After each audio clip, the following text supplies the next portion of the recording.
শেষ পর্যন্ত কিনা একটা পেন। উফ, সত্যি জিজু তুমি পারো বটে। এতগুলো লোক উপহার পাঠিয়েছে, কিন্তু তোমার মতো ভিখিরি মার্কা গিফট আর অন্য কেউ দেয়নি। নিজের স্ত্রীকে ভালোবেসে একটা উপহার দিলে যে এতগুলো কথা শুনতে হতে পারে সেটা ঠিক ভাবতে পারেনি নীল।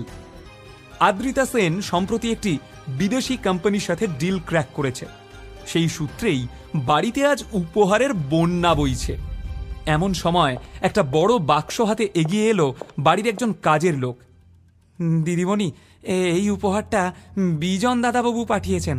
বিজনের নামটা শুনেই আদ্রিতার যেমন মুখে হাসি ফুটে উঠল, তেমনি নীলের চোখে ফুটে উঠল রাগ।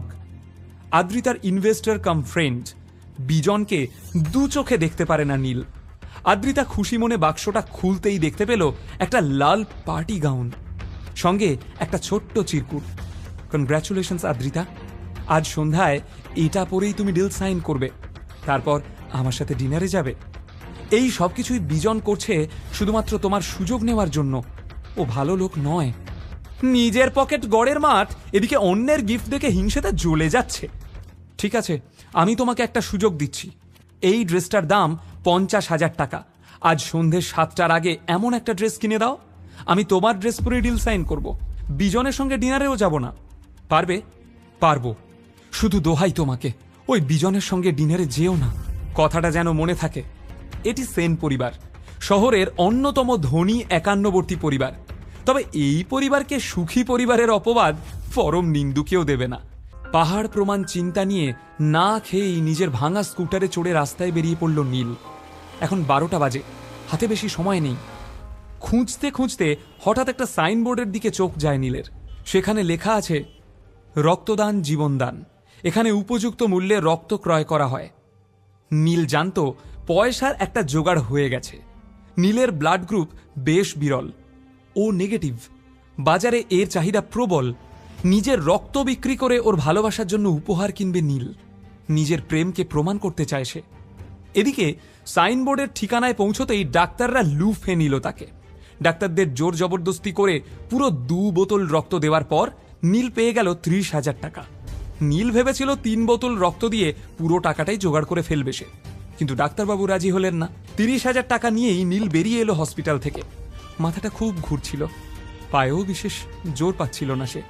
কিন্তু হাত ঘড়ির দিকে চোখ যেতেই নীল চমকে উঠল। এখন দুপুর 2টো, হাতে মাত্র কয়েক ঘন্টা। নীলের চাই আরও 20,000 টাকা। হঠাৎ নীলের চোখের সামনে অন্ধকার নেমে এলো। সোজা গিয়ে সামনে থেকে এগিয়ে আসা একটা ফুড ট্রাকে ধাক্কা মারল সে। তারপর আর কিছু মনে নেই। কি সব উটকো লোক এসে পড়ে। এক পার্টির জন্য হন্যে হয়ে ওয়েটার খুঁজছি, তার উপর আবার এসব ঝামেলা। এদিকে ঘড়ির দিকে তাকাতেই নীলের বুকটা ধক করে উঠল। 3:30 বাজে। ক্ষমা করবেন দাদা, আপনি কি কোনো ইভেন্টের কাজে যাচ্ছেন? আমাকে ওয়েটারের কাজটা দিন না, খুব দরকার দাদা। 20,000 টাকা জোগাড় করতে হবে। বেশ বেশ, একটা কিটি পার্টি আছে, সেখানে লোকেদের খাবার দেওয়া, বাসন মাজা, টেবিল পরিষ্কার করা, এই সব পারবেন আপনি? তবে অত দিতে পারবো না, 15,000 দেব, চলবে? প্রস্তাবটা লুফে নিল নীল। টলমল পায়ে উঠে দাঁড়ালো সে। লেক গার্ডেন্সের একটা বিলাসবহুল বাগান বাড়িতে আজ সব বড় লোকের বউদের কিটি পার্টি চলছিল। সেখানে পৌঁছে নীল তড়িঘড়ি নিজের নোংরা জামাকাপড় ছেড়ে ওয়েটারের কস্টিউমটা পরে নিল। সঙ্গের মতো দাঁড়িয়ে আছো কেন? খাবার সার্ভ করো। মাস্ক পরে চুপচাপ সবাইকে খাবার সার্ভ করে বেরিয়ে এলো সে। লোকের এঁটো কাটা তুলে, টেবিল মুছে, বাসন মেজে সবটা প্রায় সামলে নিল নীল। কিছু টাকা টিপস পেয়ে সাথে কমলবাবুর দেওয়া টাকা যোগ করে 20,000 টাকা জোগাড় করে নিল সে। মনের আনন্দে লাফিয়ে উঠল নীল। ভাবল, আদ্রিতা, আজ আমি প্রমাণ করে দেব যে সত্যি আমি তোমাকে কতটা ভালোবাসি। সাউথ কলকাতার 5খানা বুটিক ঘুরে সব থেকে দামি ডিজাইনার বুটিকে একটি সুন্দর নীল রঙের ড্রেস পছন্দ করল নীল। কিন্তু বিল মেটাতে গিয়ে এ তো মাত্র 20,000 টাকা। বাকি 30,000 টাকা গেল কোথায়?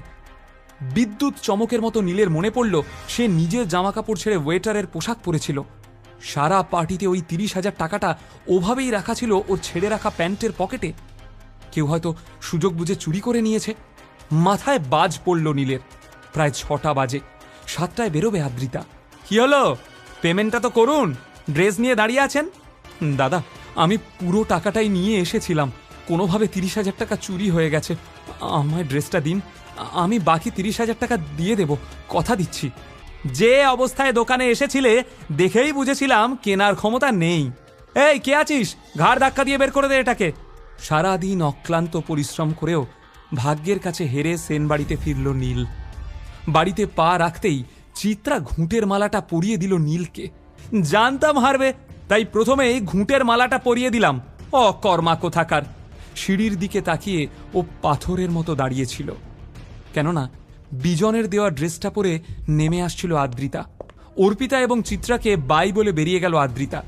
নীলকে কিছু বলারও সুযোগ দিল না, যেন ও জানতই যে নীল পারবে না।